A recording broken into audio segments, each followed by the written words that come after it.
प्यारे बच्चों, आइए शुरू करते हैं कक्षा 4 और 5 की प्रयास हिंदी कार्यपुस्तिका का कार्यपत्रक 43, जिसमें दक्षताएं दी गई। व्यावहारिक व्याकरण, वचन की पहचान कर लिख पाना। वचन क्या होता है? हिंदी में वचन दो प्रकार के होते हैं, एक वचन और बहुवचन। जिन संज्ञा शब्दों से एक होने का बोध हो, एक वचन, और एक से अधिक होने का बोध हो तो बहुवचन कहलाते हैं। जैसे खिड़की, खिड़की का खिड़कियाँ। तो नीचे दी गई तालिका को ध्यान से देखिए, वो बहुवचन बनाइए। मकड़ी, मकड़ी का हो जाएगा मकड़ियाँ। बकरी का हो जाएगा बकरियाँ। इधर बड़ी की मात्रा है, इसको छोटी की मात्रा में बदलना है, यहाँ जोड़ना है। बकरी का बकरियाँ, माता का माताएँ, लता का लताएँ, कथा का कथाएँ, पुस्तक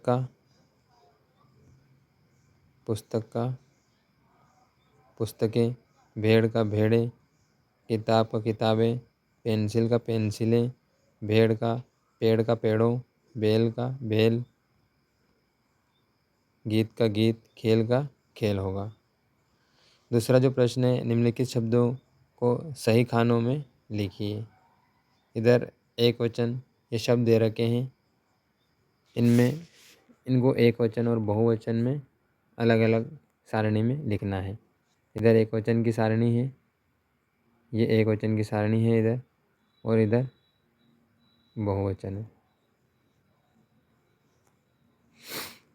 तो ये शब्द दे रखे, बोतल, चौपाल, समुद्रों, सांप, कहानियाँ, सीढ़ी, बोतल, सांप, कहानी, समुद्र, नदी, चौपालों, मैदानों, सीढ़ियाँ, फसल, जवानों, खेत, फसलों, जवान, खेतों। तो एक वचन में आएगा बोतल, चौपाल, सांप, सीढ़ी, कहानी, समुद्र, नदी, फसल, खेत, जवान। और बहुवचन में आएगा बोतल का हो जाएगा बोतलों, चौपाल का चौपालों, इसके वो की मात्रा लगानी, चौपालों। सांप का सांपों, सीढ़ी का सीढ़ियाँ हो जाएगा, ये स है, सीढ़ियाँ हो जाएगा। कहानियाँ कहानियाँ, समुद्र का समुद्रों, नदी का नदियाँ, फसल का फसलों, और जवान का जवानों, खेत का खेतों। तो ये एक वचन और बहुवचन में हमें छांट के लिखना है। अब हम कार्यपत्रक 44 हल करते हैं, जिसमें दक्षता है गद्यांश और पद्यांश को पढ़कर उत्तर दे पाना। कविता पढ़कर नीचे लिखे प्रश्न का उत्तर लिखिए। मन करता है सूरज बनकर आसमान में दौड़ लगाऊं। मन करता है चंदा बनकर तारों पे अकड़ दिखाऊं। मन करता है चिड़िया बनकर चीं चीं चूं चूं शोर मचाऊं। मन करता है चरखी लेकर पीली लाल पतंग उड़ाऊं। तो इसके आधार पर प्रश्न पूछा है कि इस कविता में आसमान में दिखाई देने वाली कौन कौन सी चीज़ें हैं, उनके नाम लिखिए।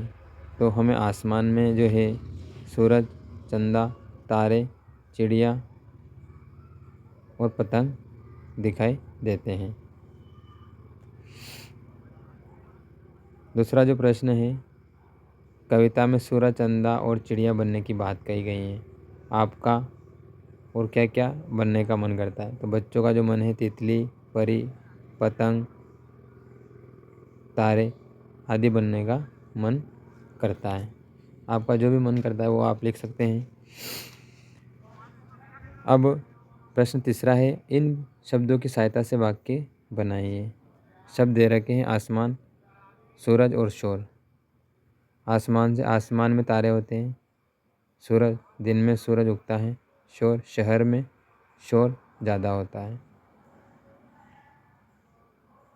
चौथा प्रश्न है, पतंग बनाने के लिए क्या क्या सामग्री चाहिए लिखिए। पतंग बनाने के लिए कागज़, पतली लकड़ी, प्लास्टिक, गोंद, टेप, धागा आदि की ज़रूरत पड़ती है। तो ये कार्यपत्र 44 समाप्त हुआ। धन्यवाद।